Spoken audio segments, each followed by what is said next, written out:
Thank you.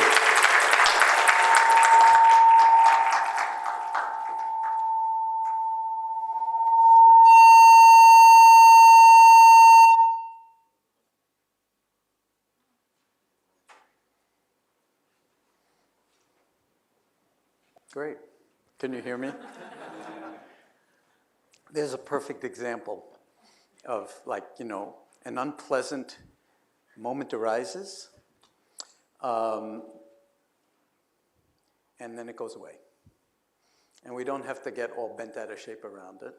But often we do, because we don't differentiate between the event itself and how we might be in relationship to it.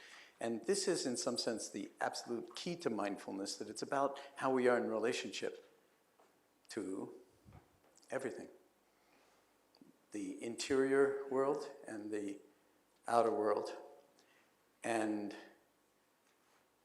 we'll talk about that more, but before we sort of get into the talk, I've been asked to make sure that there's an experiential component to this workshop. Of course, the whole talk is an experience, so there is inevitably an experiential element to it, and the question is how to hold it.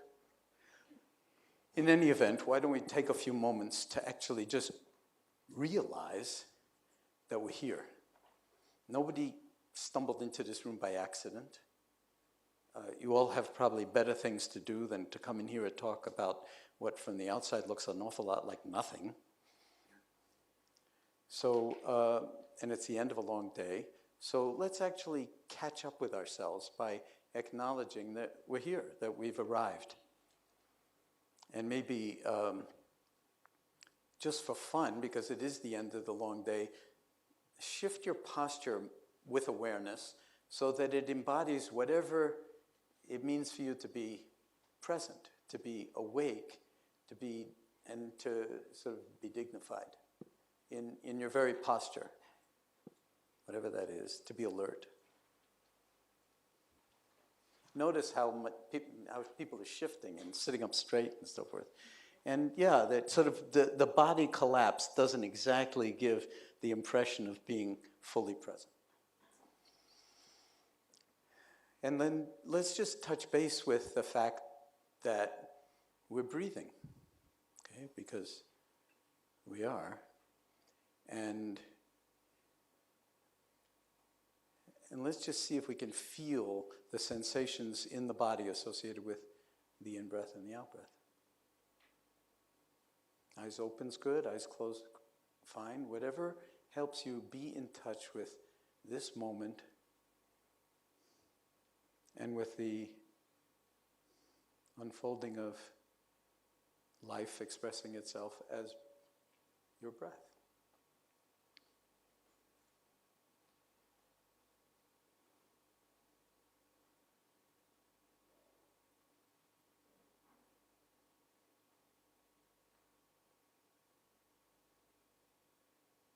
So it's not thinking about the breath, it's having a direct experience of breathing. Feeling the breath, sensations in the body. And how do you know you're feeling the breath sensations in the body?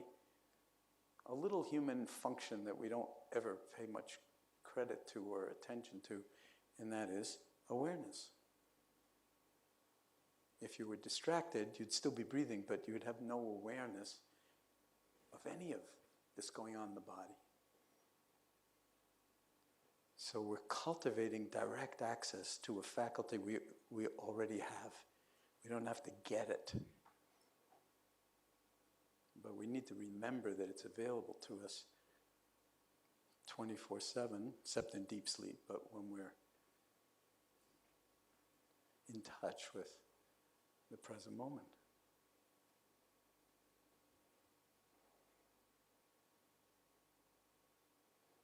So seeing if you can actually take up residency in awareness, like drop in so that you're inhabiting the space of your own awareness, holding or riding on the waves of your own breathing.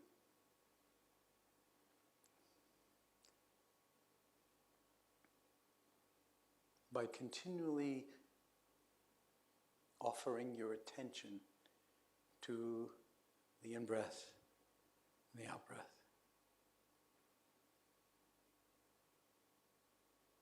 And feeling the rising of the in-breath, the falling of the out-breath.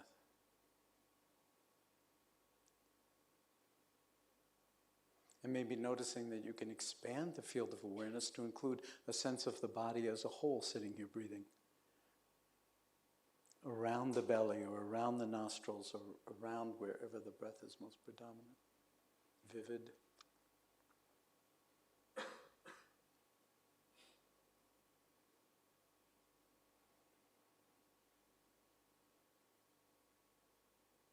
And that you could expand the field of awareness even further to include, say, thoughts and emotions if they happen to be flitting through the mind.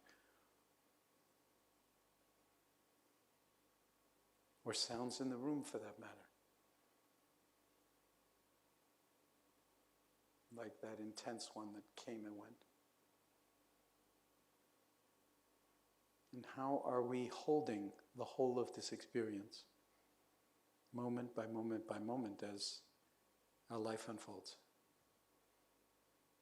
In the only moment we ever have to experience our life unfolding, this one.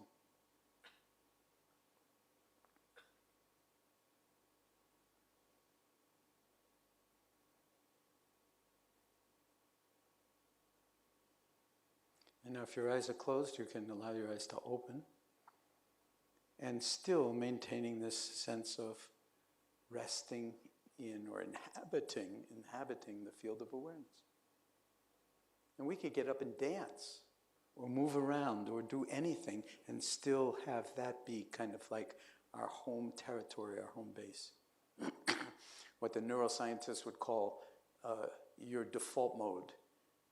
If you were to shift from the usual default mode to a new default mode, a new kind of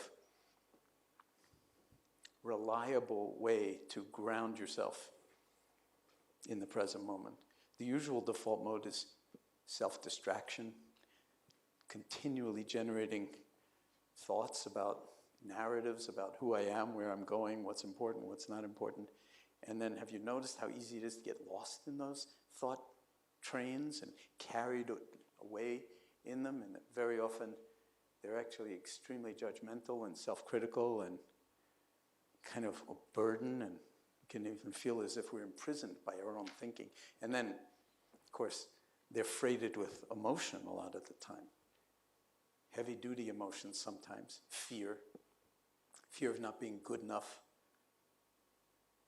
Fear of not being able to forecast the future. Fear of not getting it done in time. Fear of being pulled apart by work versus family obligations. Or a real feeling of being pulled apart, like. So all these thoughts are going on in the mind, moment by moment by moment. How are we going to be in relationship to them? Are they going to rule our lives? Are they going to imprison our lives? Are they going to, in some sense, contract or constrain even our imagination, even our ability to perceive openings, creative openings in situations where the moment before you might not have seen an opening? So these are all elements of the cultivation of mindfulness. I've got an hour to talk about it. It turns out that it's an endless topic in a certain way. So I'm going to be just planting some seeds and touching base with a certain number of things that I can reasonably do in this period of time. And I'm very much looking forward to our dialogue together, because I think more comes out of dialogue, so to speak, and interaction than it does out of my preconceived notion of what I should put in my PowerPoint slides, which of course I can't do in the present moment. I have to forecast what would be best hours before, and then discover that when I hooked it up that my movies don't work, for instance, and the whole thing jammed up 50 million times, and it's like, okay, maybe that's telling me I don't need to show the movies or whatever. But I'll do my best, and again, it's not about the PowerPoint. Those are just sort of ways to touch something that I hope arises out of this talk, and that is something in you that brought you here in the first place. I mean, you probably all got better things to do, as I said, than come here this evening. How many of you are actually students at the business school? Students here at Globus? Okay, and how many of you are in the field of corporate finance, business, leadership? Raise your hands. Not that many. Who are the rest of you? Yeah? What do you do? I mean, why did you come? Anybody want to say anything about that? I mean, it's like, by the way, you'll notice I didn't give it the title that was just said was the title of my talk. This also happens frequently. No one bothered to tell me what the title of my talk was, so I just made up a title that I thought would be good. And it's Mindfulness at Work, bringing awareness to the life of business and the business of life. Okay, so there's a certain kind of yin-yang symmetry to this that I think is actually quite profound. And to a first approximation, I'll just say, because we don't have that much time, you can think of mindfulness as awareness, okay? So there's nothing special about it except everything. I mean, where would you be without the faculty of awareness? You wouldn't know anything. You wouldn't know if you were on the subway where you were going. If you're at work, you wouldn't know what day it was. You wouldn't know even who you were. And yet it doesn't get any attention at all in our schooling. Everything's about thinking, better thinking, more analytical thinking, more penetrative, more, sort of synthetic thinking. I mean, everything's analytical or whatever, but no training in this other faculty that's just as powerful as thought. Nothing wrong with thought. It's fabulous, except when it imprisons us and we can't get to sleep at night because the thoughts just don't stop coming.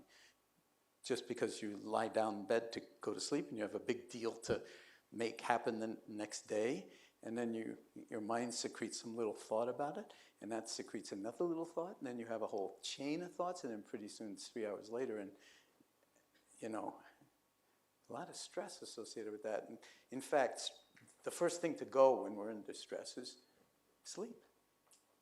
When we need it the most, in some sense, it doesn't happen. And sleep's not something you can force. It's a kind of, we let go into sleep. We say we go to sleep, but it's more accurate to say sleep comes over us. So, mindfulness at work. And by the way, being a scientist and having studied this for 36 years and being in collaboration with colleagues who do like major science on mindfulness, it's gone from being a career killer in neuroscience. I mean, if you were told your thesis advisor as a graduate student in neuroscience that you were interested in mindfulness 10 years ago, you would say, well, that will be the end of your career. And now it's actually the most inspiring, sort of field in neuroscience, or one of them. So my colleague and friend Otto Scharmer from MIT and the organization, the Society for Organizational Learning, said, we live in a time of massive institutional failure, collectively creating results that nobody wants. Collectively creating results that nobody wants. That's a very interesting perspective on what's going on in our world. Climate change, AIDS, hunger, poverty, violence, terrorism, destruction of communities, nature, life, the very foundations of our social, economic, ecological, and spiritual well-being are threatened. This time calls for a new consciousness and a new collective leadership capacity to meet challenges in a more conscious, intentional, and strategic way. The development of such a capacity will allow us to create a future of great possibility. I mean, and this is now becoming kind of mainstream in the business world and in the world of business schools. He goes on to say, why do attempts to deal with the challenges of our time so often fail? Why are we stuck in so many quagmires today? The cause of our collective failure is that we are blind to the deeper dimension of leadership and transformational change. This blind spot exists not only in our collective leadership, but also in our everyday social interactions. We're blind to the source dimension from which effective leadership and social interaction come into being. We know a great deal about what leaders do and how they do it, but we know very little about the inner place, the source from which they operate. Successful leadership depends on the quality of attention and intention that the leader brings to any situation. So we were having a conversation upstairs a little bit earlier, and I found myself saying, you know, most people who are leaders don't think of themselves as leaders. Usually it's other people to say, he's a great leader, or she's a great leader. But they're just busy doing what it is that they love. And inspiring other people to, in some sense, get on board and not just do what they're being told to do, but contribute by thinking deeply or feeling deeply into how their unique contribution might contribute to the love, so to speak.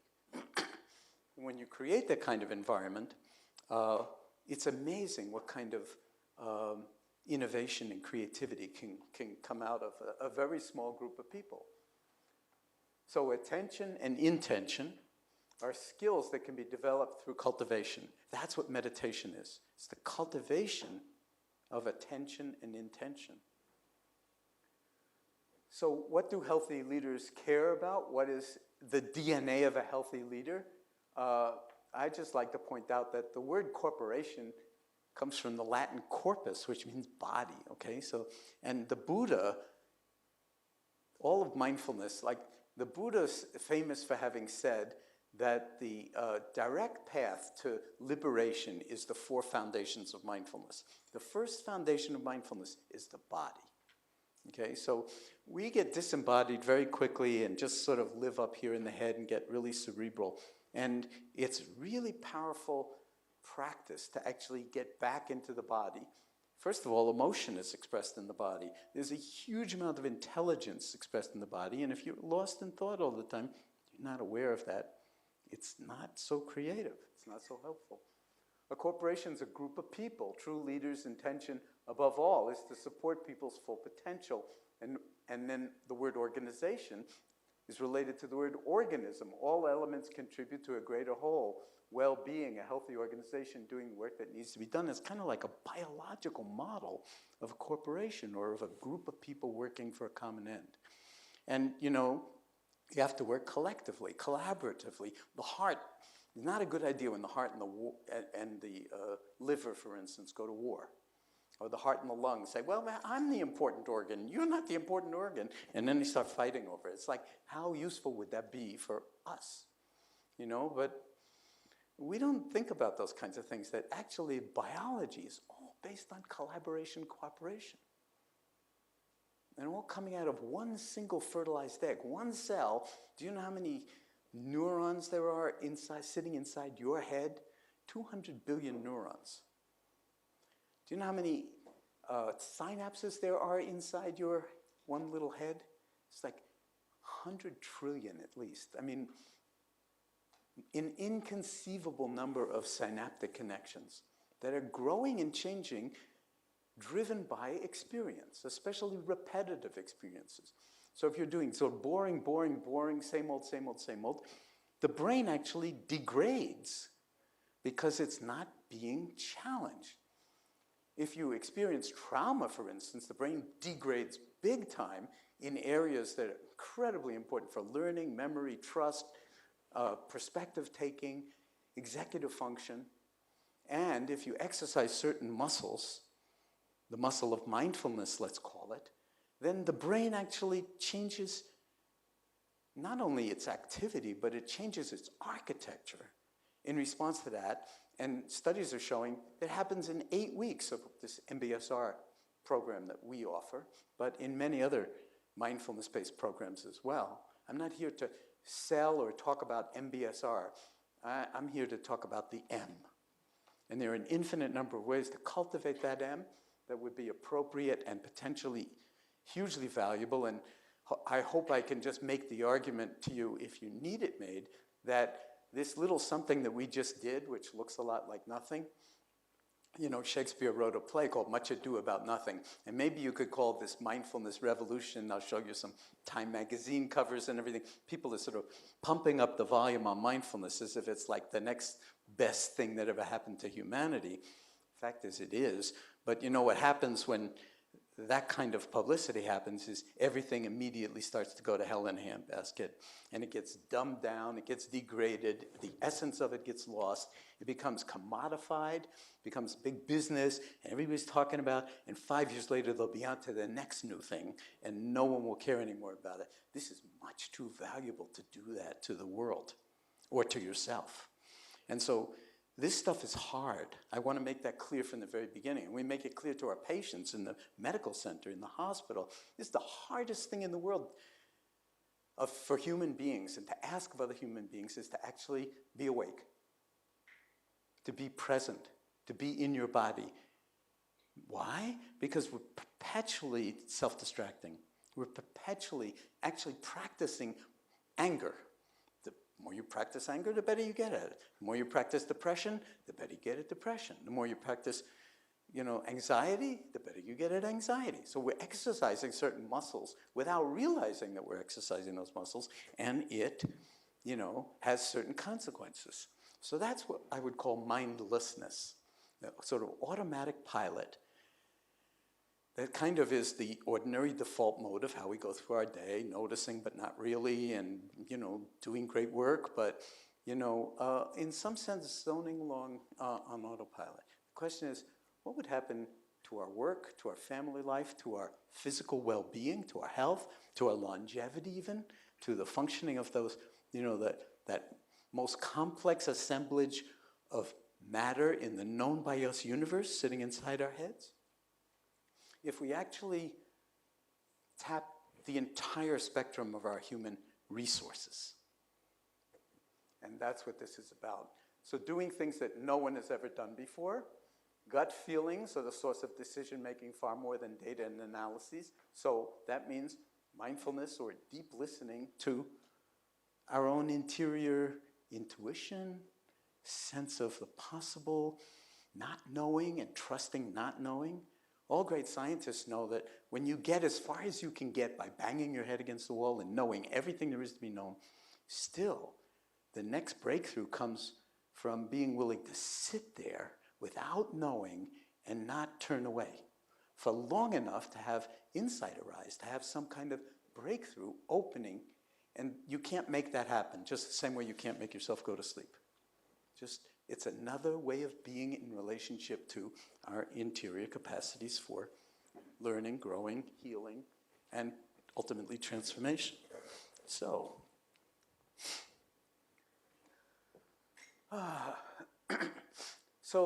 this goes on about leaders and so forth, but I think I've made the point and I don't need to go into it in any great detail. This is, excuse me, just clear my throat. So this is a movie that I can't show because it won't load in the way I need it to load. How many of you recognize this image? Just raise your hands. Yeah, 2 people. Oh, too bad then, because it would have been great if I could show it. I'm going to try, but I'm afraid that when I click this little hand here, it's going to just turn into an arrow and it won't play. Then I'll describe what it is. Yep, it's not going to do it. So basically what this is, and this is famous, I can't show it anymore in most places because everybody's seen it, but you've got 2 groups of people, 3 in black shirts and 3 in white shirts. And you can't see it until I push play and it doesn't work, but they're passing around 2 basketballs. So the black shirts are passing around one and they're bouncing it to each other, and then meanwhile they're walking around. So, and I give you a task, and that is to count the number of times the people in the white shirts pass the basketball before the movie's over, and the movie's over pretty quickly, less than a minute. So you get the task, you get your assignment, if you're willing to accept it, and I push play and start doing that. Okay. And then at the end of the movie, I ask you for the count. And it turns out that even though everybody's been to the global, university and kindergarten and first grade too, No, people don't agree on the count. You get a Poisson distribution, so you get some people saying 11, a few more saying 12, more saying 13, then a few less saying 14, 15, 16. So it's like, hey, we've all been through graduate school, and yet even the focus in counting the basketballs. So then I asked, and by the way, did you happen to notice anything during this movie? Anything unusual? And there's always like 5, and I've done this with groups of thousands of people, and there's about 5 to 10% of people raise their hands. And I say, okay, now I'm going to play the movie again. This time, don't count the basketballs. Just watch the movie. And what happens while they're going around passing the basketballs and so forth is that a person in a gorilla suit, black gorilla suit, walks right through the 6 of them passing the basketball, turns full to the camera, pounds his chest, and walks off in this direction. 95% of people don't see it. And the reason is obvious. I said, count the number of times the people in the white shirts pass the basketball. So your brain's not stupid. It says, okay, this is a challenge to me. First of all, I'm really attached to getting the right answer, right? I've been to school, very competitive. I want to get the right answer. So you're primed to actually focus in narrowly on what you think is most important, the white shirts. So then the brain says, tune out anything that's not white, and in particular, anything that's black. So then the gorilla, when it comes out and turns and pounds it, it's coming into your eyeballs, okay? It's coming right in, but the brain has no problem whatsoever not noticing it, tuning it out, okay?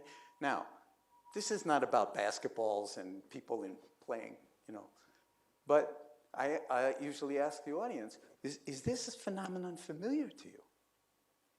Have you noticed how easy it is to think you know what a particular constellation of circumstances requires or what it means, and then be completely opaque to any novel element of it that might actually be critically important, even to the point of life and death? When we're talking about, say, deploying to a war zone and being caught in some kind of, particular view that's not the complete view. So you're shutting out certain kinds of things, and people laugh because, of course, it's axiomatic. Yeah, I recognize that myself. My wife tells me all the time, listen, you got to see this way, and just tune it out because, it's like, I don't want to hear it. And until it hits you over the head or you fail big time or whatever. This is a real risk for leaders. This is kind of blindness. We are so infatuated with what we think we know and what we think the problems are that we don't entertain the notion that we may not know, that not knowing is a form of wisdom. Knowing what you don't know is a form of wisdom. And the scientists really have to rest in the not knowing with full awareness long enough to have the insight, the breakthrough, the putting 2 and 2 together, and then everybody else says, why didn't I see that? Why didn't I see that? I should get the Nobel Prize. And why didn't you see it? The gorillas. They're everywhere. They're everywhere. So one way you could practice mindfulness is to start tuning into the gorillas in your own life, in your own organization. And you don't have to fix the problem. You don't have to do anything. You don't have to expound upon it. But you just rest in awareness of it. Then there's a certain kind of like doubting. Like, is this really true? It's a good thing to ask. Is this really true? Because people, as you know, in leadership positions, everybody tell you, they figure you out really quickly and they'll tell you exactly what you want to hear. They're happy to tell you exactly what you want to hear and send you straight to hell. Bound hand and foot. Seriously. And they don't even mean to. It's not like they don't like you. But, they don't want to necessarily rock the boat by telling the CEO something that's really potentially a problem in our business plan or whatever it is. Okay, and then having done that whole thing, which we didn't do, okay, so how many of you see a triangle in this picture? Just raise your hands if you see a triangle. Okay, it should be noted by the stenographer that everybody raised their hand, which is really interesting because there's no triangle in this picture. Okay? But the brain doesn't have any problem drawing the lines. A triangle is defined by 3 straight lines. There are no lines. And if I shifted one of these Pac-Man mouths the tiniest little bit, the illusion would go away. Okay? But the brain doesn't have any problem. So we, one, don't see things that are right in front of us, and see things that aren't actually real at all. And so this doesn't mean that you shouldn't trust your nervous system. Your nervous system is like a work of genius. But you have to cultivate intimacy with it, because once we get attached to one view or another, and we stop the questioning, we lose the seeing. We stop the wisdom element. We lose the discernment. Not just black and white, but an infinite number of shades of gray, of meaning that could have everything to do between success and failure. Between a, let me see what would be a good example. What's it called? A template, is that what it's called? Template computer? What's it called? A sort of tablet. A tablet computer and an iPad. Okay? I mean, there's a difference. The difference was Steve Jobs' insanity. Okay? Attention to detail. Was he an easy person to live with? Was he the sort of paragon of a leader? Well, it depends on how you want to define it, you know? I mean, he could be brutal with the people who worked for him, but he was trying to draw something out. You know, I'm not saying one way or the other about Steve Jobs, but every single person is like uniquely positioned to either see the beauty in something and bring it out, or go for something that's less than that because they don't even see the possibility for the beauty. And the one thing, Apple is the highest capitalized company in the entire world, pretty damn successful. And at a certain point, I mean, he was so angry at Bill Gates because Bill Gates stole his operating system. He stole his user interface, the graphic user interface, okay, called the GUI. And he yelled and screamed at Bill Gates. Here are 2 leaders, you know, and just, of course, they were kids at the time, yelling and screaming at Bill Gates, "You stole my interface." He stole it from Xerox PARC. He stole it himself, but he's accusing Gates of doing it. And then of Gates, you know, his operating system became like the operating system. But still, Microsoft is, you know, in much more trouble as an organization than Apple is. You know, different kinds of genius. Doesn't mean that we should be crying about Microsoft. I mean, it's pretty successful, and it may still, you know, break all kinds of records. But my point is simply that, you know, there's a certain unique element that each one of us brings to the work of life, the work of business, you know, the business of life and the life of business. And if we don't show up 100%, we're leaving a lot of stuff off the table that's really, in some sense, our own genius. In the hospital, we see people who come in with heart disease, with cancer, with every conceivable kind of cancer, with every conceivable chronic pain condition you can imagine. We see them as geniuses. We see them as miraculous beings, not as customers or, you know, pathetic people who need fixing. Medicine is growing out of its model of fixing because there are almost no fixes in medicine, almost no cures in medicine. Okay? And so we differentiate, and we're lucky to be able to do it in English, between healing and curing. And healing, my working definition of it, is coming to terms with things as they are. This is really important for leaders, because what does coming to terms mean? It means recognizing the actuality of something. It doesn't mean that you're defeated by it, whether it's cancer or heart disease or you know, a competitive challenge that, you know, looks like you missed the boat. How you hold it makes all the difference. That's what mindfulness is. How you are in relationship to it opens up the doors of insight and creativity. And if you choose to sort of stay in a kind of conventional mind frame that's all about fixing or all about repairing or all about reacting to conditions rather than diving deep into what the sort of next new thing is, what I like to call this sort of orthogonal rotation in consciousness, then, you know, you're not really leading. Not really leading. So this involves a huge amount of trust and a huge amount of self-awareness. So what is mindfulness? Now, with all the talk about mindfulness nowadays. Okay, so here it is in Chinese, and in Chinese, as you know, the ideograms are made up of other ideograms. So this is the character for heart, and it's topped by the character for now. So what is mindfulness? Presence of heart, okay? Heartfulness. So now, think about now for a moment. How much time do you have for now? No time. We're zipping through our moments to get to better ones, right? Maybe it's the weekend. Maybe it's a vacation in wherever you go when you're in Japan to go on vacation. It's probably not the Bahamas or St. Bart's or I don't know, or even Hawaii. But, you know, now is a precious commodity. You couldn't pay enough for now, and yet it's free. But it's foreign territory to us, because when you start watching your mind, which is, again, what mindfulness is all about, you start watching your mind, you'll notice it's almost never in the present moment.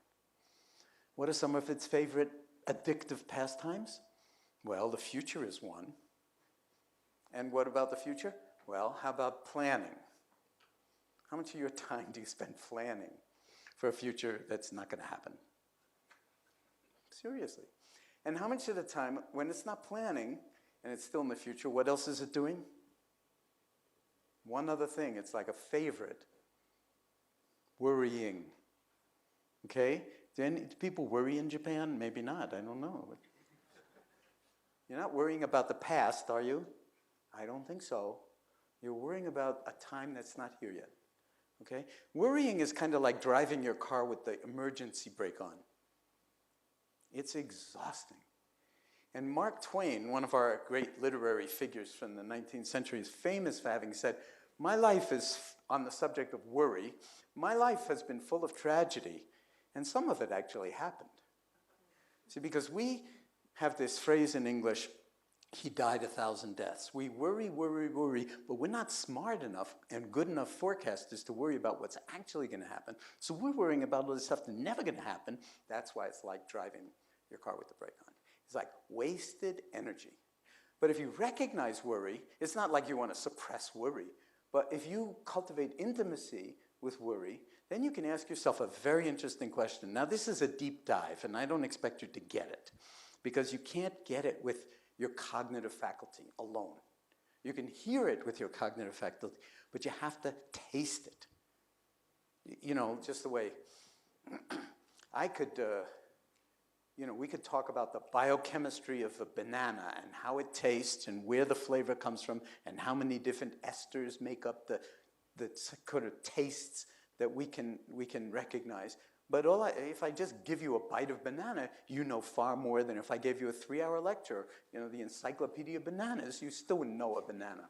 You know more about. Okay, so that's like the essence of Zen. I don't need to say any more about Zen. It's like, take the bite. Through any sense, okay? So the bite is just one taste, okay? But what about coming to all our senses? Seeing, hearing, smelling, tasting, touching, and there are more. Interoception, proprioception, body awareness in space and time, moving and still, and other people's bodies. We trained the Chicago Bulls in their championship years with Michael Jordan and Scottie Pippen in mindfulness.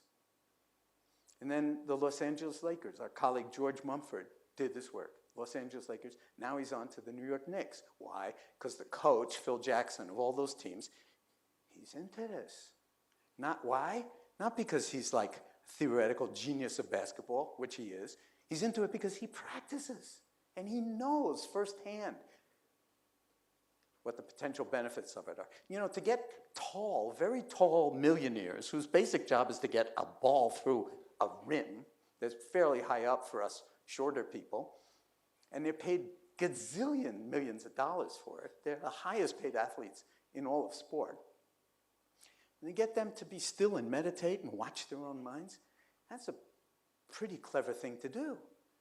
And they're happy to do it. Why? Because they have the sense that it adds to their competitive edge. And they are so competitive, you would not believe it. You would just not believe it. And so that kind of awareness translates in all sorts of different ways on the basketball court. So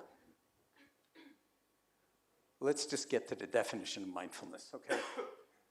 I said it's awareness. So we could call it moment-to-moment, non-judgmental awareness. Okay, moment-to-moment is present moment, now, the only moment we ever have. I didn't say it, but when we're not in the future, where are we most of the time, if you start to pay attention? In the past. With stories like why it didn't work out, why the deal fell through, who's to blame, or why it was so much better then and now I'm just like totally screwed up. It was so much better then. So between the preoccupation with the past and the preoccupation with the future, the present moment, which is the only time in which we could be creative, in which we could have a new insight into the business, or communicate with the right people in a way that would be effective, or that could mobilize energy for product development or insight or whatever it is, leadership, it's lost. It's like the present moment is just kind of like obliterated. Then if you live like that for 10 or 20 years, you might wake up one moment and you don't even know who you're sleeping next to. I mean, you do because you got married, but you might not. No, because you've gotten out of touch. You kind of drifted out of touch with like some dimensionality of relationality, okay? And you might also look in the mirror and like not even know who you are. You know, and how did all these wrinkles come up on my face? And whatever happened to life? You know what I'm talking about? And this is like really, really important. So finding some kind of balance. So non-judgmental means that, it doesn't mean that we won't have judgments. This is a kind of common mistake. Non-judgmental means that you'll become aware of how judgmental you are, and then you won't judge that. Or you'll try to suspend judgment long enough to have compassion for yourself because you are so laced and riddled with judging that you say everything that arises, you either like it or don't like it. It either has value for me or it doesn't have value for me. And then like that's the prism that we hold up to everything as everything's distorted. It's almost impossible to see things as they actually are because we're so caught up in liking and disliking. This is the Buddha's second foundation of mindfulness. It's called Vedana in the Pali language, which is the original language of the Buddha. And that translates more or less as feeling tone. Pleasant, remember that sound that happened? Unpleasant. Or neutral. Neutral means you almost never take any note of it. Never take any note of the neutral. The person who, you buy the newspaper from or whatever it is. The person walking by in the street that you don't know. It's like they don't exist for you. So pleasant, we want more of it. Therefore, we're addicted to more and more and more pleasant. And unpleasant, we don't want that. We want to keep that we're always grasping for one, pushing away the other. So clinging and aversion. Okay? And this is like a huge source of ignorance and suffering. Huge. I mean, this was understood 2,600 years ago. I didn't make this up. This is hard to make up. I mean, this is like deep insight about the nature of mind. And yet, there's a practical element to it that when we exercise the muscle, it becomes clear. This is not about learning Buddhism or anything about Buddhism. The Buddha was not a Buddhist. Lightning will strike me down. So moment-to-moment, non-judgmental awareness cultivated by paying attention. Now, does paying attention sound particularly Buddhist? Does it sound particularly Asian? No, it's a human capacity. And when we pay attention, what arises? Awareness. And out of awareness, what arises? Insight. And not just cognition. Some of these insights are like beneath words, beneath language. There's a kind of beauty. That's what poetry is all about. That's what music is all about. That's what painting is all about. I mean, any kind of art, it's like speaking straight to the heart. And that's why I love the Asian languages, because the word for mind and the word for heart, same word. I have to constantly say to English audiences, if you hear the word mindfulness and you're not hearing the word heartfulness at the same time, you're not understanding it. It's not something that's just about cognition. It doesn't preclude cognition, but it understands how addicted we can be to cognition and how dangerous that could be. So coming back to attention and intention, and then one more thing, oh boy, one more thing that it's important to know, and that is that meditation is not like anything else you've ever done. Because everything you do for a purpose. There's an instrumental element to it. If you're playing the violin, you want to get better. Okay, if you're learning how to drive a car, of course you want to be able to drive a car without accidents and stuff like that. And there is an element to meditation where the more you practice, the better you get. But there's another element to it that we don't know about, but that's where the deep wisdom lies. And that is that literally there's no place to go, nothing to do, and nothing to attain. Right now, you can't improve on yourself. You know, all this improvement stuff that happens in business, you can't improve on yourself because you're perfect just the way you are. And then when your legalistic mind says, yeah, he doesn't know who I am, and try to weasel out of it by enumerating your imperfections. No, that's part of the perfection, is that you also think you're imperfect. And this is actually not something I made up, nowhere to go, nothing to do, nothing to attain. It's from the Heart Sutra. It's a sort of cardinal principle of Zen, the cardinal principle of Mahayana Buddhism, the Heart Sutra. Form does not differ from emptiness. Emptiness does not differ from form. That which is form is emptiness, and it just goes on. No eyes, no ears, no nose, no tongue, no body, no mind. Then it throws out the Four Noble Truths. No suffering, no origination, no stopping, no path. It's not attached to anything, even its own philosophy or lawfulness. It says, as soon as you are attached, you generate ignorance. As soon as you are attached, you lose the gorilla. As soon as you're attached, you see things that aren't there. And you don't know that you're seeing them. If you know, it's not a problem. It's not a problem. But if you don't know, and you don't know, then how much of a leader can you be, and for how long? Because everybody else knows you don't know. Everybody else knows you. People are smart in corporations. They're really smart. And so if you're the leader, you have to be smart enough to know that you're not as smart as they are. Individually and collectively, probably, what you need is to recruit their brilliance and put it in the service of something bigger than just your small ideas. Okay?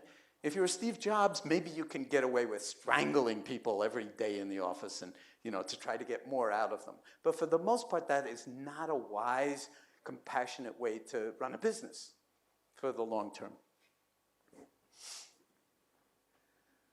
Okay, so I'm just making the point that, and this is, of course, we're in Japan, right? So you must recognize that this is the Kamakura Buddha, okay?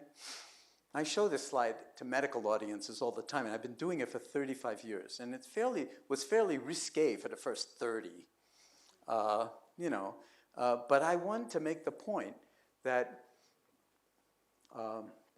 although mindfulness comes deeply out of this tradition, and we really need to acknowledge it, because otherwise people think, oh, mindfulness, yeah, that's right, Jon Kabat-Zinn made it up, and now it's become this fantastic thing, and everybody's talking about it. It's like, please, it's like absurd. So people used to apocryphally go up to the Buddha and say, are you a god? Because I don't know how many of you have ever been around the Dalai Lama, but I spend a lot of time up close with the Dalai Lama, relatively speaking, a lot of time. And there are people who enter a stadium where he's present and they can't even see him and they start crying. I mean, people are moved by his presence. In Tibetan, he is known as Kundin. Do you know what the word Kundin means in Tibetan? It means presence. He embodies wakefulness. Okay? But he's not special, and he's the first one to say it. You can embody wakefulness too. All you need to do is remember. And that's one of the deep root meanings of the word mindfulness, is actually remember. Keep it in mind. So that's how, like, we can take the past and bring it into the present. Because the future is here, only it's here now. It's the only future is here now in the present, and so is the past, because we carry it all with us. Otherwise, we wouldn't know, thank you, who we are at all. Now, the fact of the matter is, like, it's really good to not know who you are, as long as you know that you don't know. So people used to go up to the Buddha and say, are you a god? Because he kind of, maybe just gave off this incredibly attractive vibration that he sees you and he doesn't have an agenda for you. Usually people start crying when they really feel seen or met or heard, and you don't feel like you're about to be taken for a fool. That you're going to be tricked or manipulated emotionally or something like that. So if, like, you're really in the presence of somebody who is loving, it's contagious. And so people would go up to him and say, are you a god? And apocryphally, I wasn't there, so this is not an eyewitness report, but he said, no, I'm awake. This is really profound. No, I'm awake. So he's not claiming any special privilege.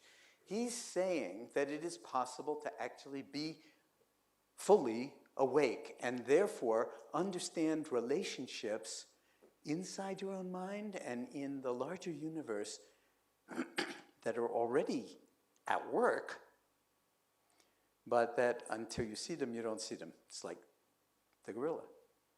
If you've got preoccupations, or what the Buddhists would sometimes call vexations, I love that, watch out for vexations or obscurations. These are Buddhist words, obscurations. It's like your awareness is always like the sun. It's always present, but when the obscurations of clouds in the mind come and hang over you, then you have a depressed ceiling. You get depressed or anxious or whatever, and then you can't see clearly. And if you have a friend that can kind of help you gain perspective, then, okay, feel a little differently about it. Now, what's the opposite of awake? It's like on autopilot. We mentioned that before. Kind of unconscious or semi-conscious, like in a hypnotic trance of collective agreement that we won't actually pay attention. So when you're doing that in a business, it's like the business is a prescription for the business going to hell in a handbasket, sooner or later. Because, like, let's just congratulate ourselves on how well we're doing. Meanwhile, your competitor is trying to figure out 100 different ways to sort of, just come up with something creative that you're not thinking about because you're too pleased with how it's all going. Blind. So the implication of this, say in your personal life, never mind in your business, is being on autopilot a lot of the time, is you may never be where you actually are. Check it out, through practice. I wrote a book called, as you heard, called Wherever You Go, There You Are. But I could have, and that was 20 years ago, I could have equally called it Wherever You Go, There You're Not, and it would have been just as accurate. Because if you start to practice mindfulness just by, am I here now? Check, see. You may not be. And if you sum that over a lifetime, you may, Thoreau is famous. Do you know who Henry David Thoreau is? He's one of our great philosophers in the early 19th century. And he died very young, but he said at one point, he went and lived at a place called Walden Pond in Concord, Massachusetts for many years. I see some of the Caucasians nodding their heads,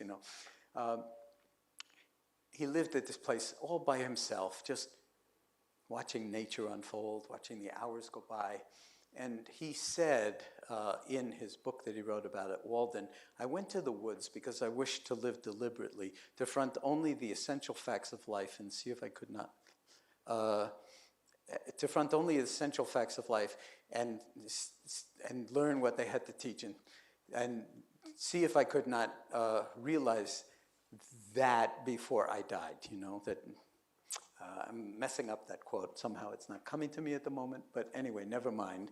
William James is famous for having said, the faculty of voluntarily bringing back a wandering attention over and over again is the very root of judgment, character, and will. No one is compos sui if he have it not. An education which should improve this faculty would be the education par excellence, but it is easier to define this ideal than to give practical instructions for bringing it about. This was in Principles of Psychology in 1890, and William James is the father of American psychology. Little did he know that in Japan and in China in 1890, halfway around the planet, people were doing this big time.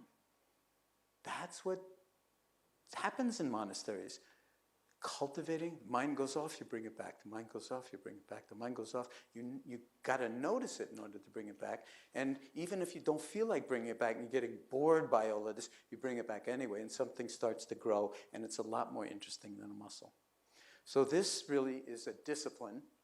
And although he didn't know it, his intuition is absolutely right. This is sort of fundamental to human capacity for creativity, for imagination, and for embodied action.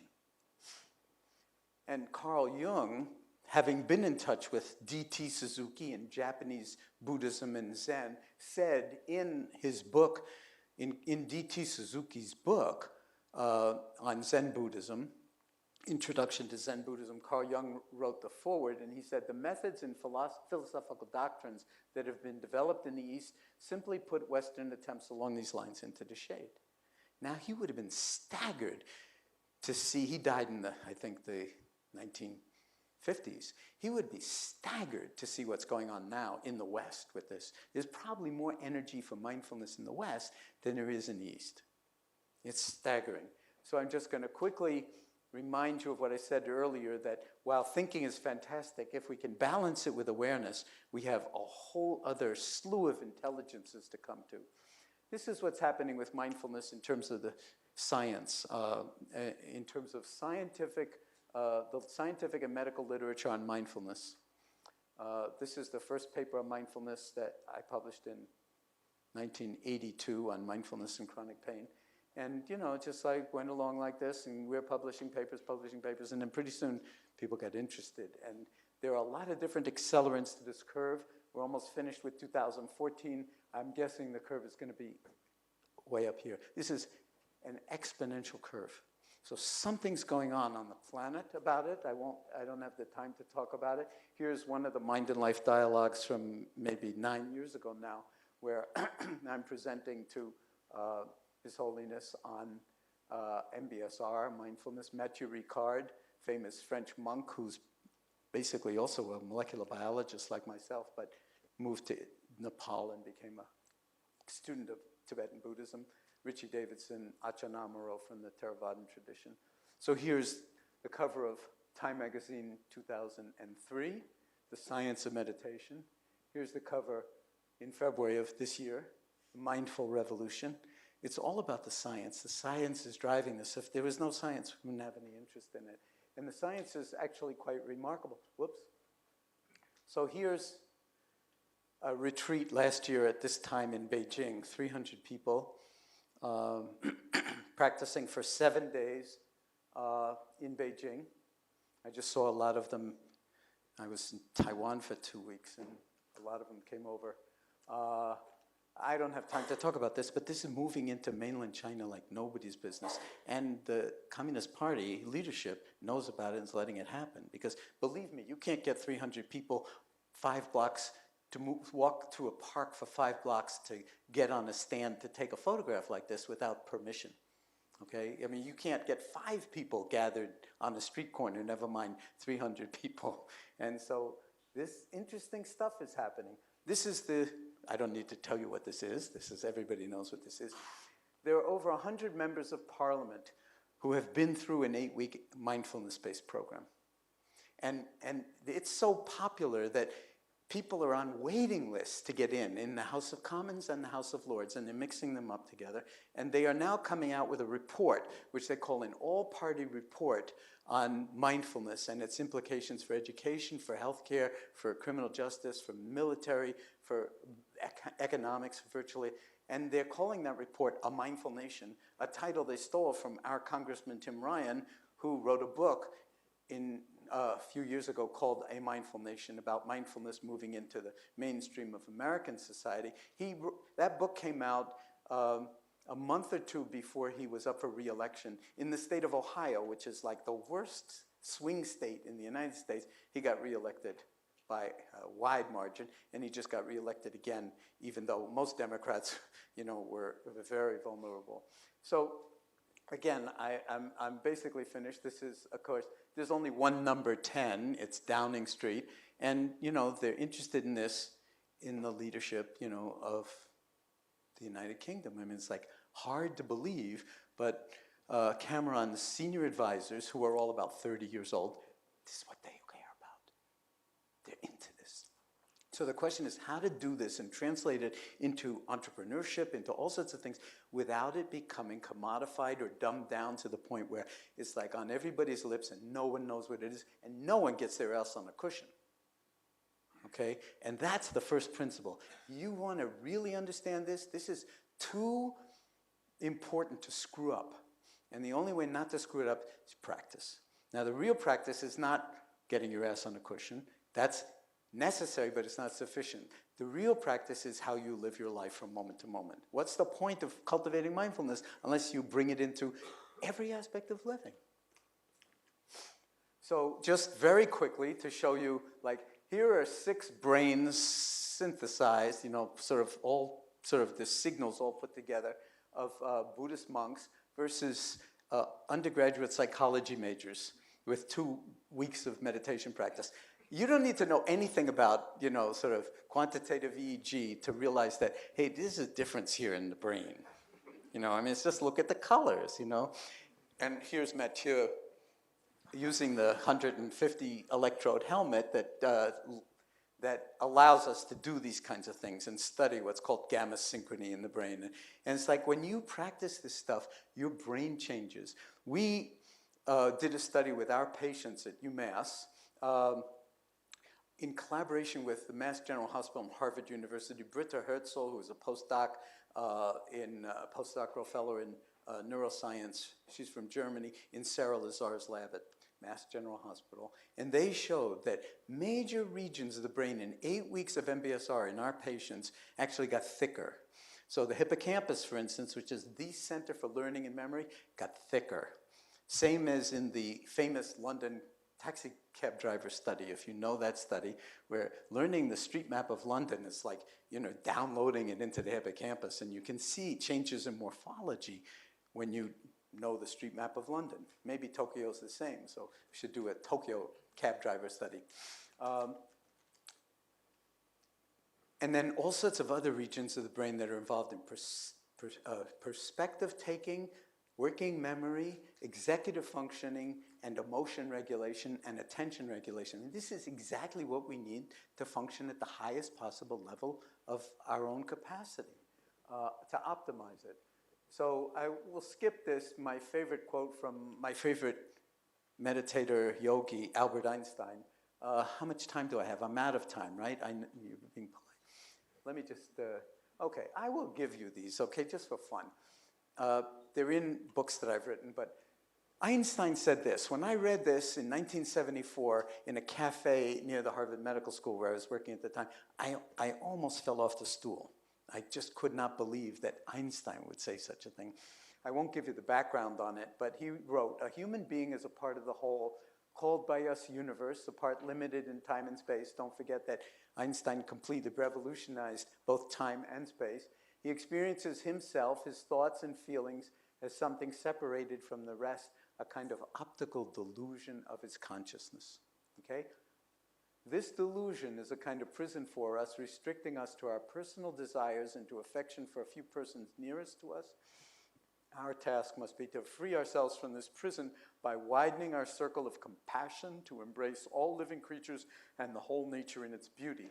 Nobody is able to achieve this completely, but the striving for such attainment is in itself a part of the liberation and a foundation for inner security. He's talking about liberation and freedom, exactly what the Buddhists talk about.